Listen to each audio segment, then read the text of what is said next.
The morning sun rose over New Jeju like it had for the past 20 years since humans first settled the planet. Captain Daeho Kim stood on the observation deck of the colony headquarters, watching golden wheat fields stretch toward distant purple mountains. 47,000 people called this place home now.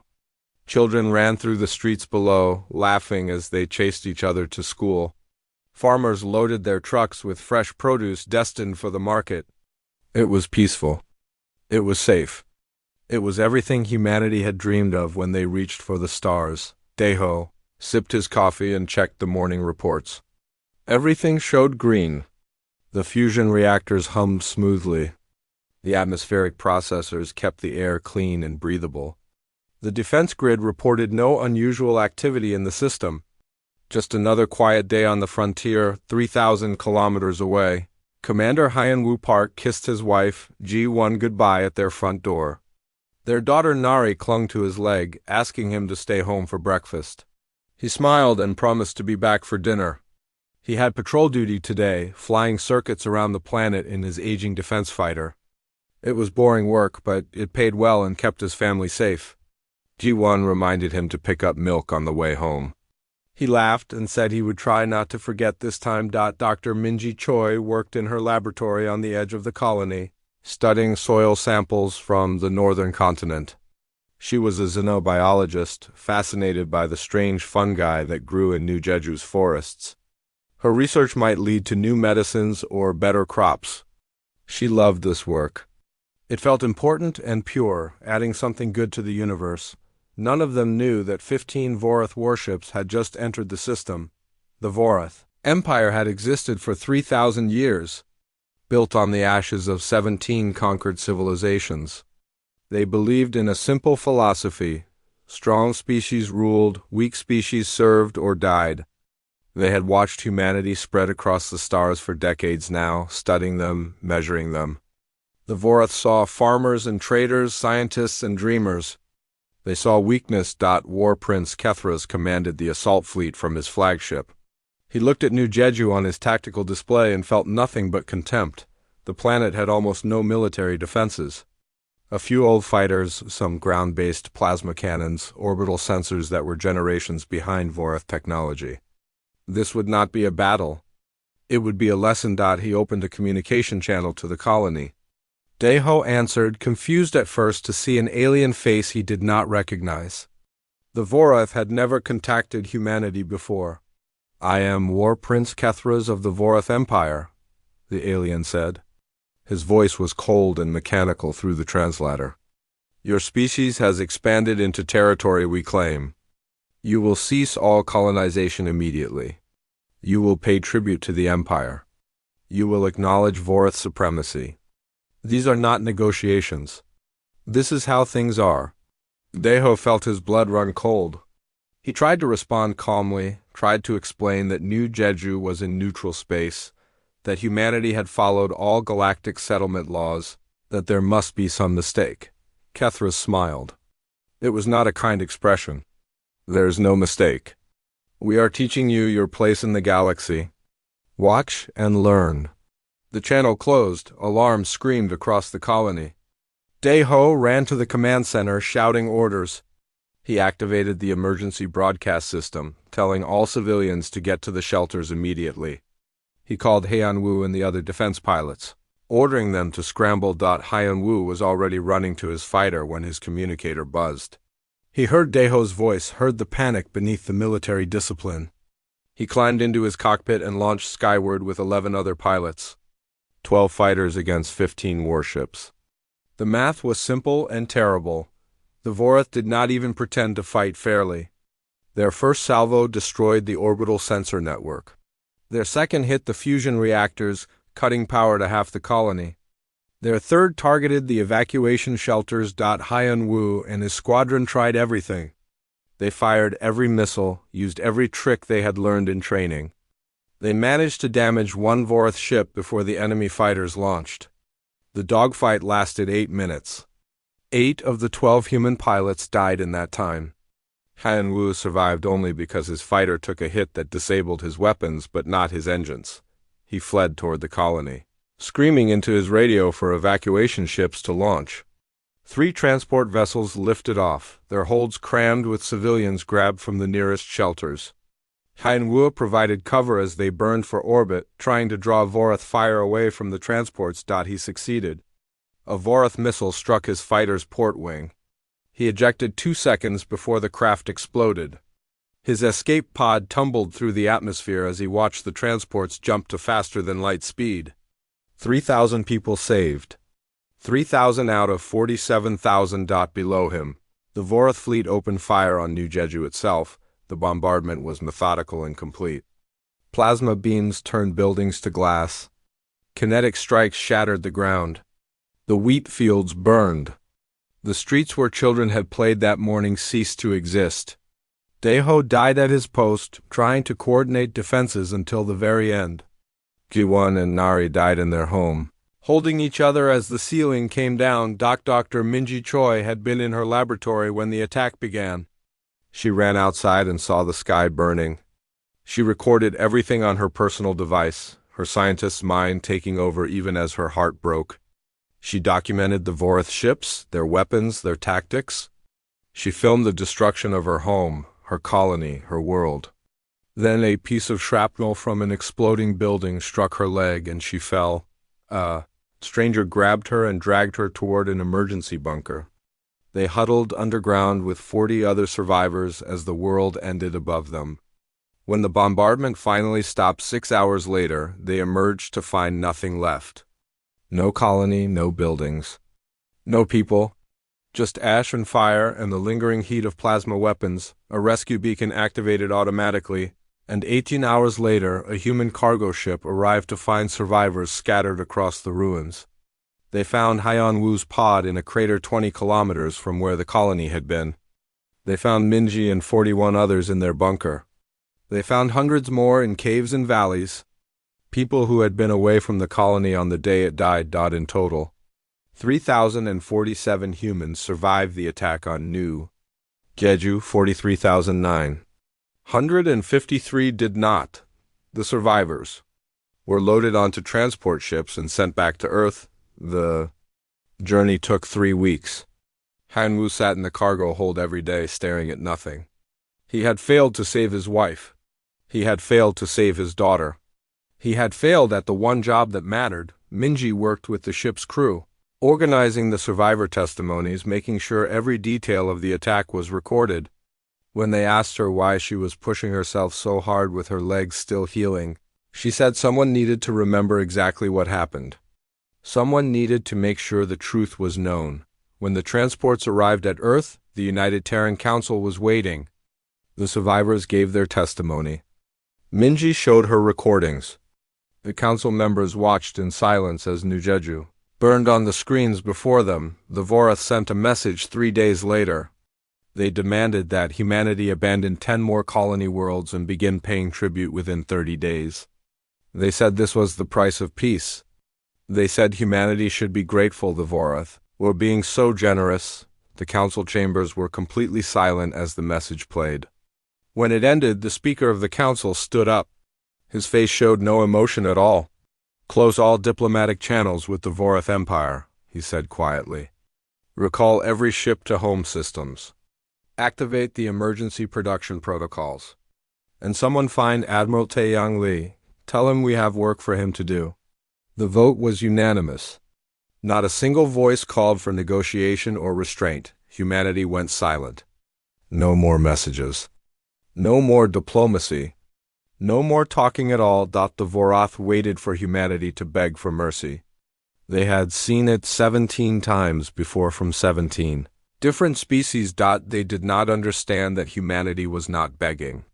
Humanity was preparing. War Prince Kethras sat in his command chamber and studied the reports with growing confusion. It had been 3 months since the attack on New Jeju, 3 months since he had sent humanity the tribute demands. 3 months of complete silence. This was wrong. This was not how conquered species behaved. His intelligence officer, Sub-Commander Vrelka, entered with the latest data. The news was strange and troubling.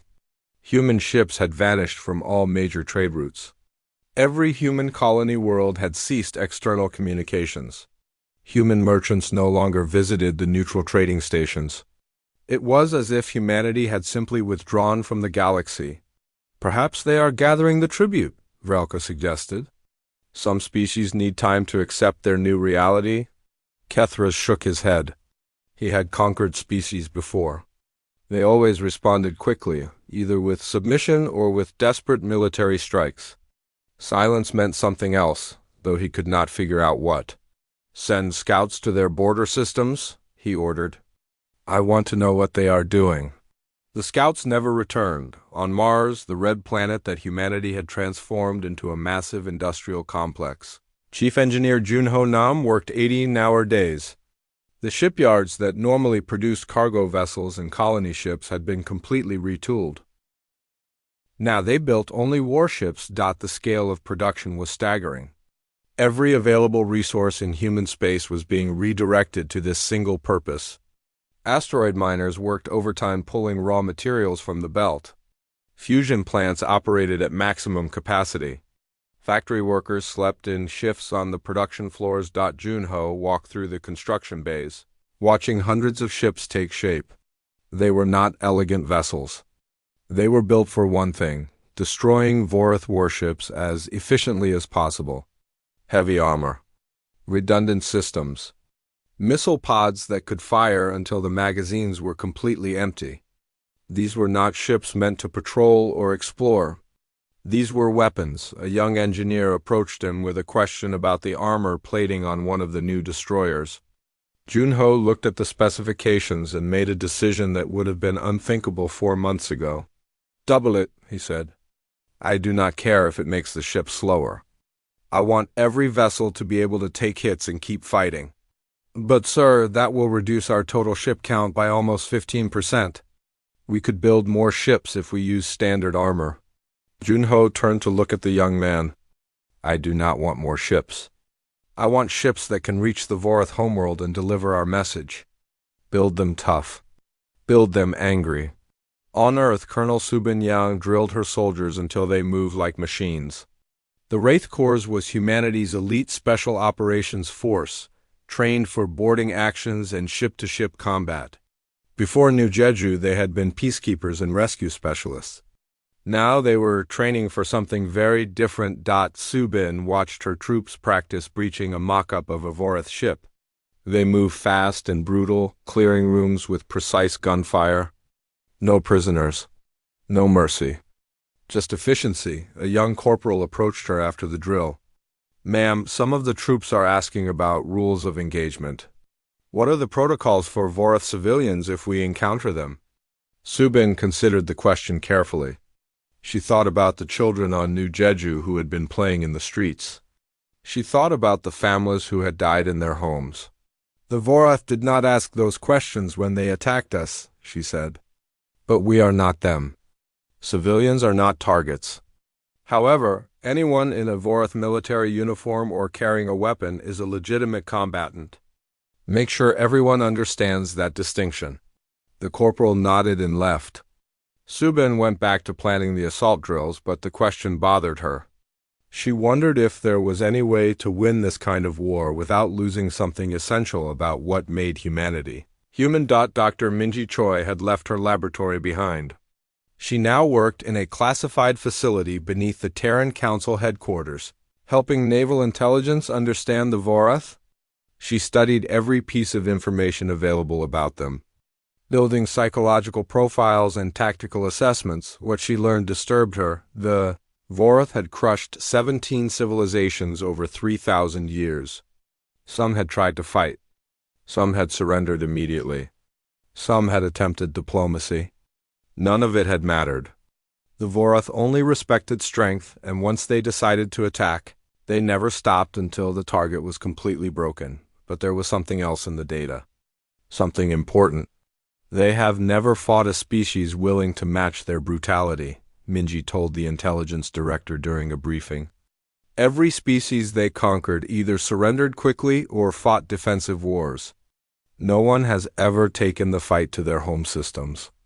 No one has ever made them pay a price that hurt." "Are you suggesting we can win?" the director asked. I am suggesting they have no experience with what is about to happen to them, Minji replied. They think they know humanity because they destroyed one colony. They are wrong. Admiral Taeyang Lee stood on the bridge of his flagship, the Unforgiven, and watched the fleet assemble. 2,400 warships, the largest military force humanity had ever created. Every major colony had contributed ships. Every military academy had graduated its classes early to crew them.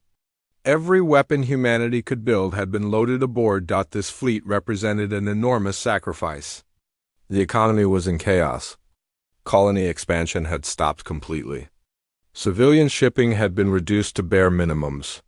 Humanity had bet everything on this single massive strike. Commander Henwoo Park served aboard the Unforgiven as a marine assault leader. He had volunteered for the mission the day he arrived back on Earth. When they asked him why, he showed them a picture of Jiwon and Nari and said nothing else. They understood. He trained with the other Marines, learning how to fight in zero gravity, how to breach Vorith ships, how to clear rooms where the enemy might be stronger or faster. He learned that he did not care about coming home. He only cared about making the Vorith pay. 6 months after New Jeju burned, Admiral Taeyang Lee sent a message to the Vorith homeworld. It contained no demands and no threats. It contained only 3 things. First, a list of names. All 43,953 people who had died on New Jeju. The message included their ages, their occupations, their families. It took almost an hour to transmit the entire list. Second, coordinates to the Vorith capital system. Third, a countdown timer, 30 days. War Prince Kethras received the message in his palace on Vorith Prime. He watched the names scroll past for several minutes, then shut off the transmission. He called an emergency meeting of his military council. They are threatening us, he said. These weak creatures think they can frighten the Vorith Empire with a list of their dead. What should we do? One of his advisors asked. Nothing, Kethras replied. Let them come. Let them waste their pitiful fleet against our defenses. We will destroy them as we destroyed their colony, and the lesson will be complete. But as the days counted down, Vorith sensors began picking up unusual readings. Something massive was moving through deep space. Something that did not follow normal shipping routes or safe navigation paths. With 5 days left on the countdown, the Vorith finally got clear sensor data on what was approaching. 1,800 of their best warships scrambled to defensive positions around the homeworld. Orbital defense platforms powered up for the first time in a century. Millions of Vorith civilians were ordered into shelters. Keth Ras stood in his command center and watched the human fleet approach. The numbers on his tactical display seemed impossible. No species had ever committed so much military power to a single battle. Surely they will stop, Vrelka said quietly. Surely they will attempt to negotiate now that they have made their point.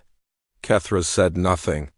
For the first time in his long military career, he felt something unfamiliar crawling up his spine. It might have been fear. The human fleet did not slow down as it entered Vorith space.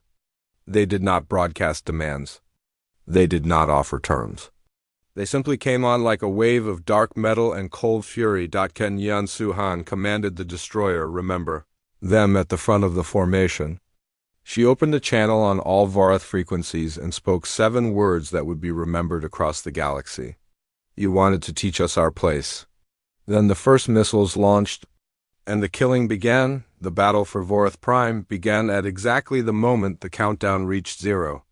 Captain Yan Su-han fired the first shot, a spread of fusion missiles that streaked across the darkness toward the Vorith defensive line. Within seconds, every human ship in the fleet opened fire. The space around Vorith Prime lit up like a newborn star. Admiral Taeyang Lee watched from the bridge of the Unforgiven as his carefully planned attack unfolded. The human fleet did not fight like the Vorith expected. There were no elegant maneuvers or traditional battle formations. Instead, the human ships moved like a pack of wolves, surrounding and overwhelming individual Vorith vessels before moving to the next target. All ships execute pattern Delta, Taeyang ordered calmly. His voice showed no emotion, no excitement, no fear. He had spent 6 months planning this battle. Now he simply watched his plans become reality. The Vorath fleet tried to respond with their standard tactics. They formed defensive walls, concentrated fire on key targets, attempted to use their superior individual ship strength to break the human formation. It did not work. Human ships took terrible damage and kept fighting. When a destroyer lost its main weapons, it rammed the nearest Vorath cruiser. When a frigate's engines failed, its crew set the reactor to overload and drifted into the enemy formation before detonating. The Vorath had never fought an enemy that treated their own survival as optional. War Prince Kethra stood in his command center on the planet below, watching his fleet die. His tactical officers shouted reports at him, but he barely heard them. 12 Vorath ships destroyed in the first 10 minutes. 20 more heavily damaged. The humans were losing ships too, but they did not seem to care. "They are insane," Vrelka said beside him. "They fight like they want to die?" "No," Kethras replied slowly. "They fight like they want us to die more than they want to live. There's a difference." He ordered the orbital defense platforms to open fire. Massive plasma cannons that had protected Vorath Prime for centuries rotated toward the human fleet and began firing. The beams carved through space, destroying a human cruiser with a single direct hit. Captain Yuan-Su Han saw the orbital defenses activate and smiled grimly. This was what she had been waiting for. She ordered her destroyer to break formation and make a direct run at the nearest platform. "Ma'am, we cannot survive that approach," her tactical officer said. "It will tear us apart." "Yes," Yuan-Su agreed.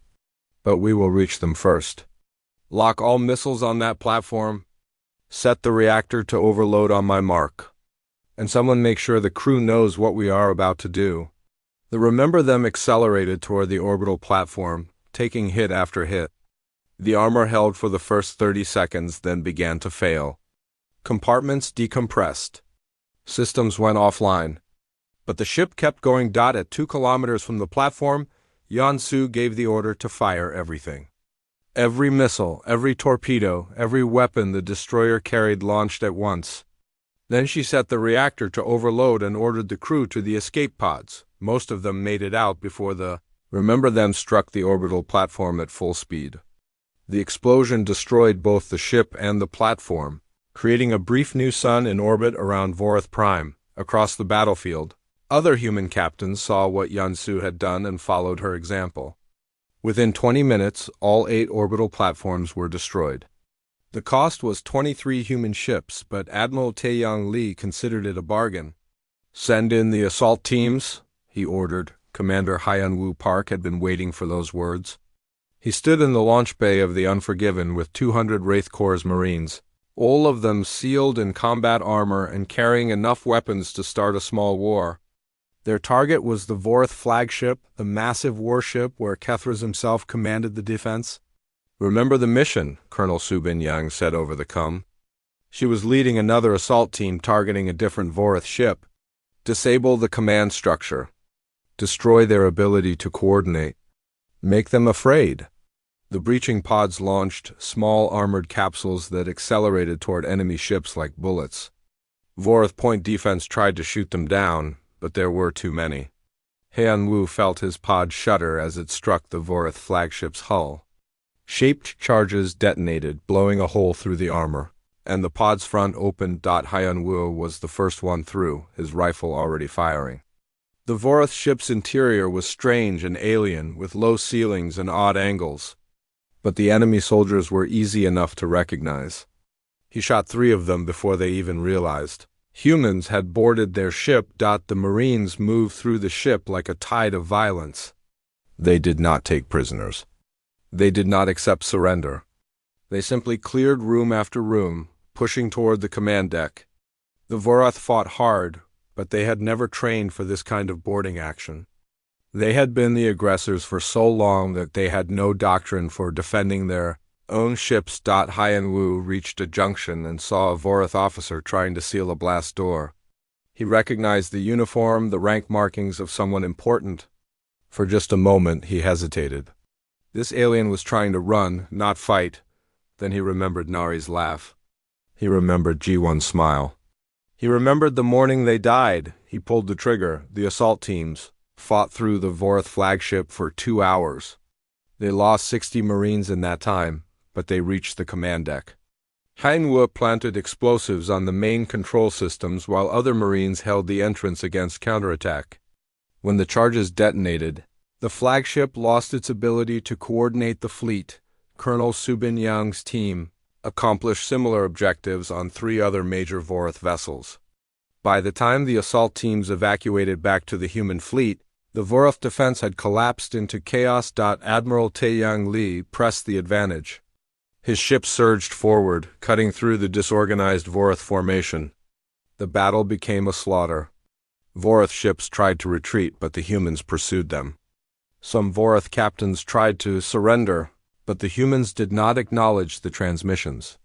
After 14 hours of continuous combat, the Vorath home defense fleet ceased to exist. 1,800 warships reduced to debris and wreckage. The orbital defenses destroyed. Thousands of Vorath warriors dead.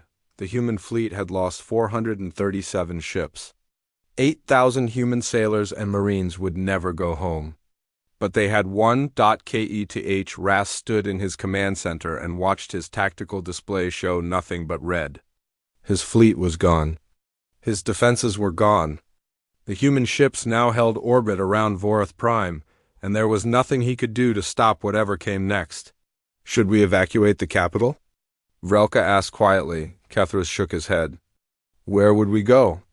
They control orbital space. They can strike anywhere on the planet. No, we stay here and face whatever punishment they have planned. He opened a communication channel to the human flagship, ready to negotiate surrender terms. Admiral Taeyang Li's face appeared on the screen. The human looked tired but calm. I am War Prince Kethras, the Vorath leader began. I am prepared to discuss terms of— There are no terms, Taeyang interrupted. You killed 43,953 of our people. You burned our colony to teach us a lesson. Now we are here to teach you one. Watch and learn. The channel closed. Kethras felt his blood run cold. Those were his own words spoken 6 months ago when he attacked New Jeju. The humans were about to show him exactly what those words meant, when spoken by a species that did not forgive on the unforgiven. Taeyang Li gave his next orders. The words were simple and terrible. Begin the message, he said. The human fleet opened fire on Vorath Prime, but unlike the Vorath bombardment of New Jeju, the humans did not target civilian areas. They struck military bases, shipyards, weapons factories, and government buildings. They destroyed the infrastructure of war while largely avoiding the cities. Dr. Minji Choi monitored the targeting from the intelligence center. She made sure every strike hit military or industrial targets. When a targeting officer asked about a facility that might have both military and civilian functions, she made the call to spare it.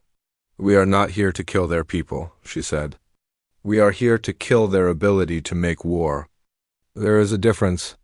The bombardment continued for 6 hours. When it ended, Vorath Prime's military might have been reduced to rubble, but most of the civilian population had survived. Admiral Taeyang Li broadcast to the entire planet.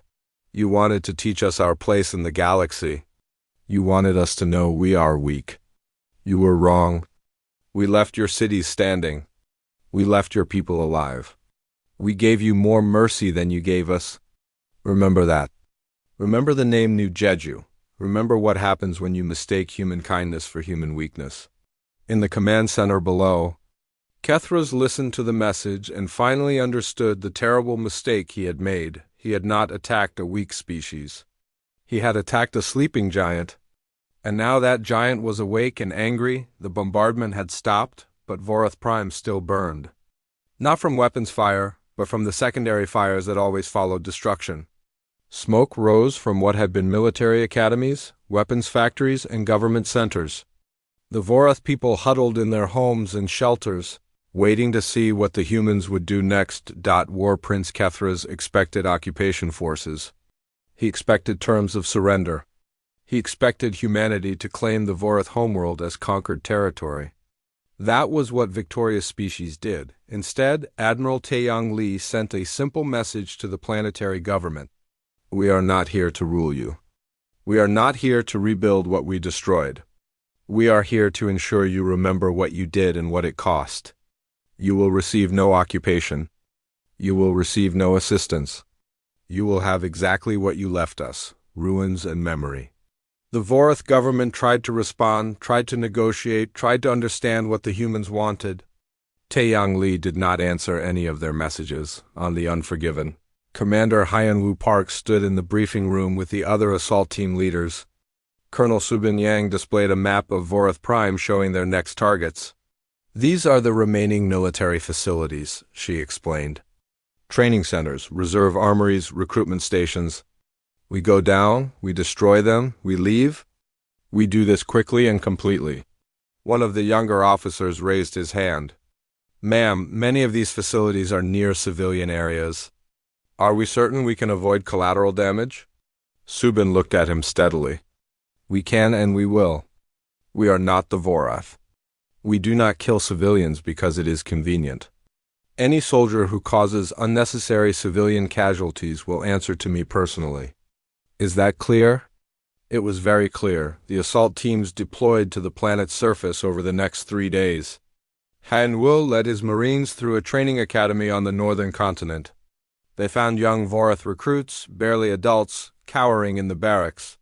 The Vorath instructor tried to organize a defense, but surrendered when he saw how many humans there were. Hyanwoo looked at the young recruits and thought about Nari. These Vorath were probably her age. Maybe younger. They had not been at New Jeju. They had probably never even been in combat before. Get out, he told them through a translator. Leave this building and do not come back. Tell everyone you meet what happened here. Tell them this is the price of attacking humanity.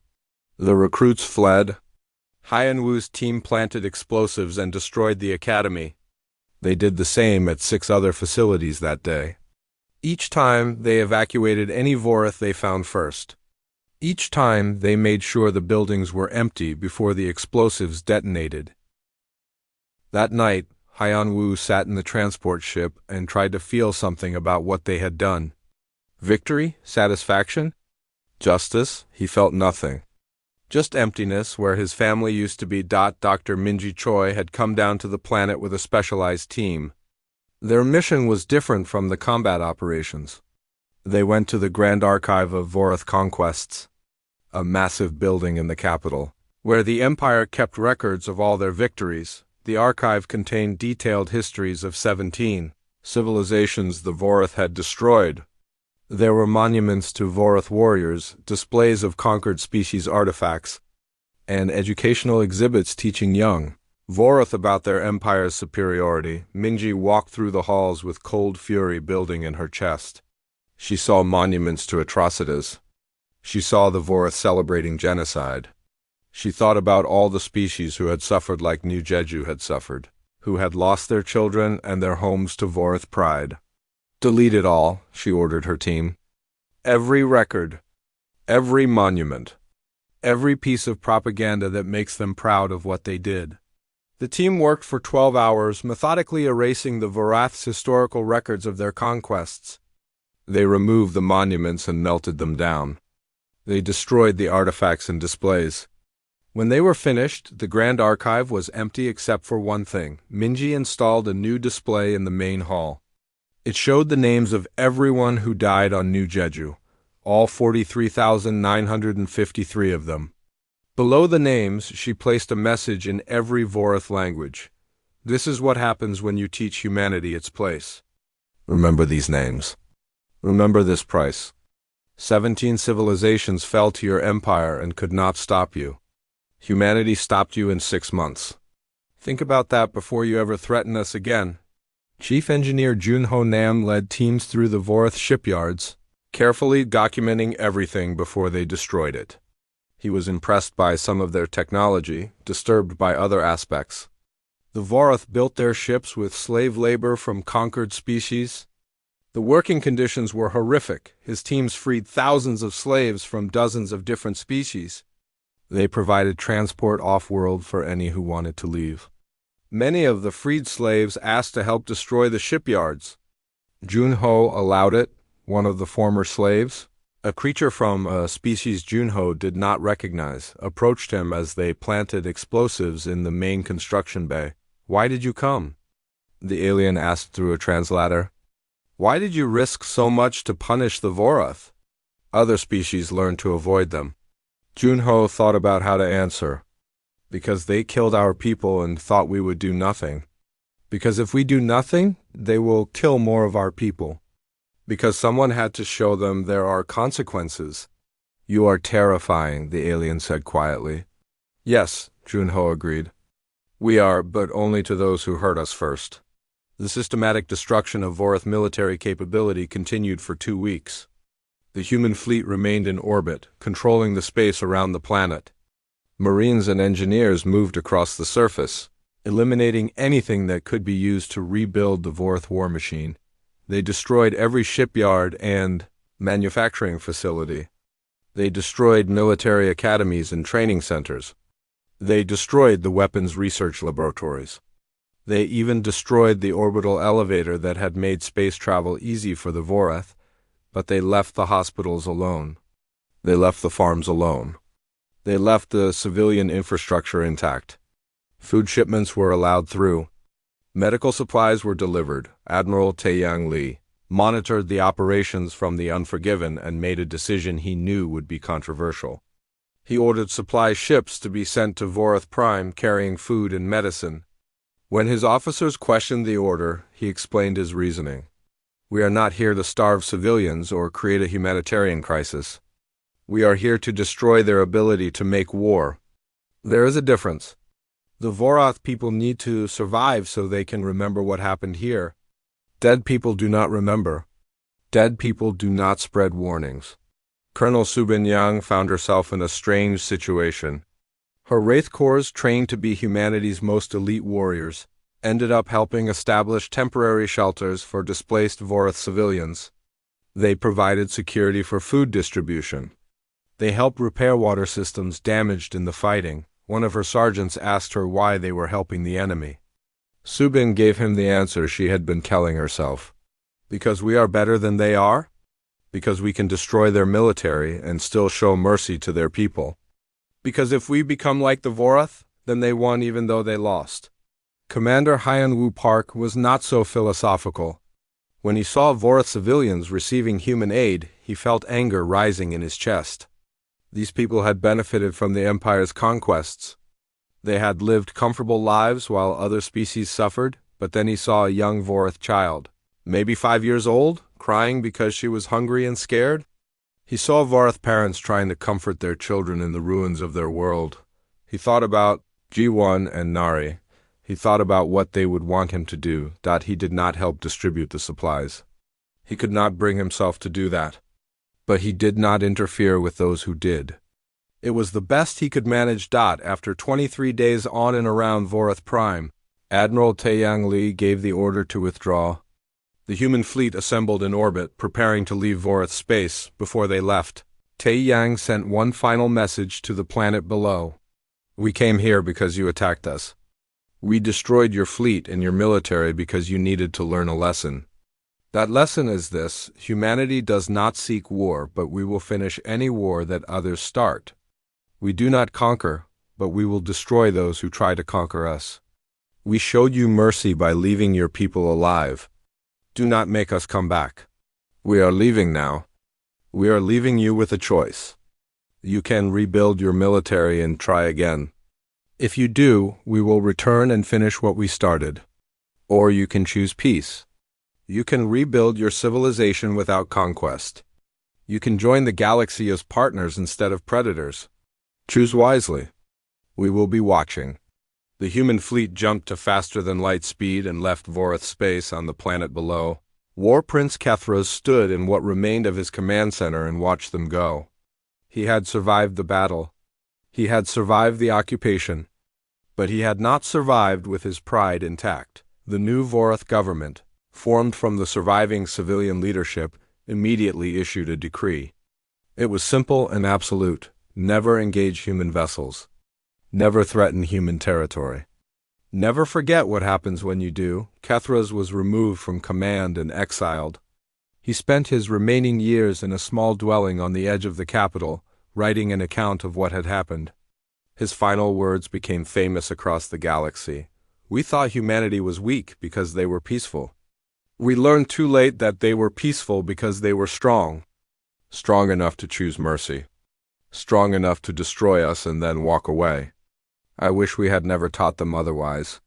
News of what happened at Vorath Prime spread across the galaxy faster than any ship could travel. Species that had suffered under Vorath rule heard the story with a mixture of joy and disbelief. The Vorath Empire, which had seemed invincible for 3,000 years, had been broken in less than a month by a species most had never heard of, the Velen Collective, whose homeworld had been bombarded by the Vorath a century earlier. Sent a simple message to Earth. It contained only 2 words in human language. Thank you. But not everyone was grateful, the Koran unity. A peaceful federation of 6 species recalled their ambassador from Earth immediately. They had thought humanity might be diplomatic and reasonable. Now they knew humanity was something else entirely. Something capable of mobilizing an enormous fleet and destroying an empire in weeks. The galactic community was divided. Some saw humanity as heroes who had stopped the predatory empire. Others saw humanity as a new threat, maybe more dangerous than the Vorath because humans were unpredictable. 6 months after the battle, the Galactic Assembly called a special session to address what they termed the human question. Representatives from 43 different civilizations gathered to debate and vote on how to respond to humanity's actions. Ambassador Kiwu Bay represented Earth at the Assembly. He was a career diplomat who had spent 20 years building relationships with alien species. He had always advocated for peaceful cooperation and mutual understanding. Now he had to defend what humanity had done at Vorath Prime. The chamber was silent as he walked to the speaker's platform.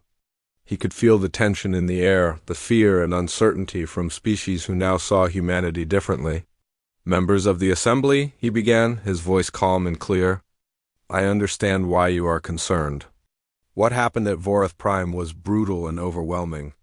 Some of you believe we went too far, that our response was excessive. Let me address that directly. He activated a display showing images from New Jeju, the burning fields, the destroyed homes, the crater where the colony had been. The Vorath killed 43,953 human beings in 6 hours. They targeted civilian shelters. They bombed schools and hospitals. They did this not for resources or territory, but to teach us what they believed was our place in the galaxy. We responded by destroying their military fleet and their ability to make war. We left their civilians alive. We provided food and medicine. We showed more mercy than they showed us. A representative from the Koran unity interrupted. But you destroyed an entire empire. You crippled their civilization? Kiwu turned to face the speaker. Yes, we did. And if we had not, what message would that send? That species can attack humanity without consequences? That we will accept atrocities and respond with strongly worded diplomatic letters? He looked around the chamber, meeting the eyes of as many representatives as he could. Some of you think we are monsters. Perhaps we are. But we are monsters you never need to fear unless you make the same mistake the Vorath made. We do not seek conquest. We do not want your worlds or your resources. We simply want to live in peace. But if you attack us, if you kill our people, then we will respond with everything we have. This is not a threat. This is a promise. Leave humanity alone and we will be your friends, your trading partners, your allies. Attack us and we will show you what happens when you wake up something that was sleeping peacefully. The debate continued for 3 days. In the end, the Assembly voted to formally censure humanity for excessive use of force. The vote was close, 23 in favor, 20 against. Kiwa accepted the censure with a calm nod. As he left the chamber, he sent a message to Earth. They voted to condemn us. It does not matter. No one will interfere. He was right. Despite the official censure, no species took any action against humanity. No sanctions were imposed. No military response was organized. The galaxy had learned that humanity was dangerous when provoked, and no one wanted to be the next example. On Earth, Dr. Minji Choi struggled with what she had done. She had helped plan the attack. She had helped destroy Vorath military facilities.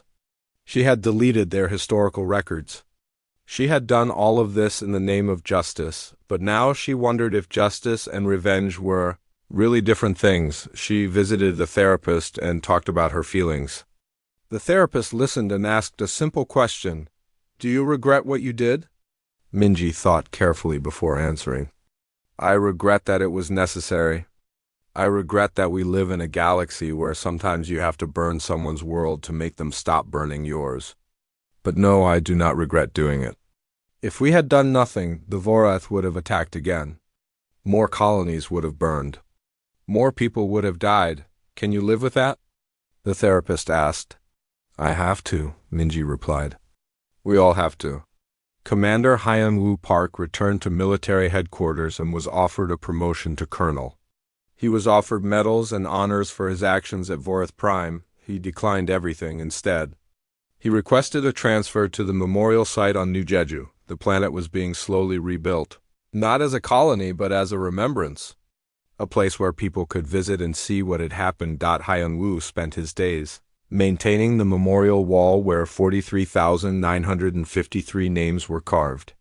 He memorized every name, learned their stories, talked to their surviving family members. When they visited, people asked him why he chose this duty. He said it was because someone needed to remember.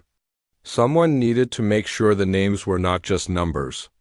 Ji-won and Nari were on that wall. He would make sure they were never forgotten. Colonel Subin-yan continued training the Wraith Corps, but she changed the curriculum. Along with combat training, her soldiers now learned ethics, civilian protection protocols, and the laws of war.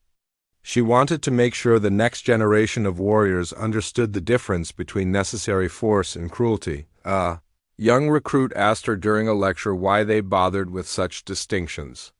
"We won at Vorath Prime by being ruthless," the recruit said. "Why hold back?" Subin fixed him with a hard stare. "We won at Vorath Prime by being effective, not ruthless. We destroyed their military capability while mostly sparing civilians. That took more skill and discipline than just burning everything. Any idiot can kill indiscriminately. It takes a professional to apply force precisely where it is needed and nowhere else. But more importantly," she continued, "we need to be able to look at ourselves in the mirror afterward. We need to be able to come home and still be human. If we become the monsters we fight, then we have lost even if we win." Chief Engineer Jun-ho Nam returned to Mars and oversaw the conversion of the military shipyards back to civilian production. It was slow work. The economy had been devastated by the war effort. Colonies needed supplies. Trade routes needed to be re-established, but he noticed something interesting in the production data. Alien species were placing orders for human-built ships now. They wanted vessels with the kind of redundant systems and heavy armor that had allowed the human fleet to survive at Vorath Prime. They wanted ships that could take damage and keep fighting. Human engineering had gained a reputation. People trusted it because they had seen what it could do in the worst conditions possible. Admiral Taeyang Lee delivered his final report to the United Terran Council 10 months after the battle. He stood before the council members and gave them his assessment. "The Vorath tested our resolve. We answered definitively. Human colony worlds are now the safest in known space. No predatory species will risk what the Vorath lost. We have purchased decades, maybe centuries of security for our people. The cost was 8,000 military personnel killed in action. The cost was a damaged economy. The cost was our reputation as peacemakers. The cost was something harder to measure, a piece of our innocence, perhaps. We can never again claim we do not know what we are capable of when pushed." One of the council members asked the question everyone was thinking, was it worth it? Taeyang considered carefully before answering. Ask the next generation of children who will grow up on human colonies without fear of attack. Ask the families who will not lose loved ones because no one dares to threaten us. Ask the alien species who were freed from Vorath slavery. They will tell you if it was worth it. I can only tell you what I know. We did what we believed was necessary. History will judge if we were right. The council thanked him for his service and closed the session. 10 years passed. New Jeju was slowly being rebuilt, though it would never again be the simple farming colony it had been. Now it was called Haven's Memorial, a place of remembrance and a symbol of what humanity would do to protect its people. Captain Daeho Kim, who had survived the initial attack by being off-world at the time, returned to oversee the memorial colony. He was older now, with gray in his hair and lines in his face, but he smiled when he saw children playing in the new settlement. The colony had grown to 120,000 people. Some were survivors from the original colony.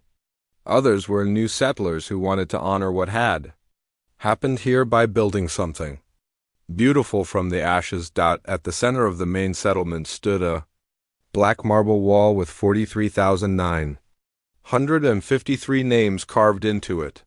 Beneath them, an inscription. They thought we would forgive. We did not. This is the price of underestimating humanity. Let the galaxy remember. In orbit above the planet, a single destroyer stood guard. Its name was the Unforgotten. Its crew rotated every 6 months, but the ship remained on station constantly. A silent promise that New Jeju would never burn again. Across the galaxy, the Vorath slowly rebuilt. Their empire was gone, replaced by a more humble civilization. The new government had enacted strict laws against military expansion. Young Vorath learned in school about what had happened when their empire attacked humanity. The lesson was simple. There are consequences for cruelty. Other species watched and learned. Predatory civilizations became more cautious. Peaceful species felt safer knowing that there was at least one civilization willing to stand up to bullies. Humanity had not become conquerors. They had not built an empire. They remained peaceful, diplomatic, and cooperative with dozens of alien civilizations. Human traders were welcome across the galaxy. Human diplomats were respected. Human engineers were sought after, but everyone knew the other side of humanity now. They had seen what happened when you pushed too far. They had seen the fury that lay beneath the peaceful surface. Ambassador Kiwoo Bay retired from diplomatic service and wrote a book about the Vorath War. Its final paragraph became one of the most quoted passages in galactic history. Humanity forgives almost anything. We are patient and understanding. We prefer peace to conflict, cooperation to competition, but we remember our dead. We honor our fallen, and if you burn our children, we will burn your world. We will make sure you survive to remember why. This is not a threat. This is simply who we are. Approach us with peace, and you will find the most loyal friends in the galaxy. Approach us with violence, and you will learn why that was a mistake. The choice, as always, is yours. On Haven's Memorial in the evening light, Hyunwoo Park finished his daily maintenance of the memorial wall. He touched the names of Ji-1 and Nari as he did every day and whispered to them. They remember, he said quietly. Everyone remembers. You did not die for nothing. Above him, the Unforgotten continued its eternal watch, making sure those words remained true.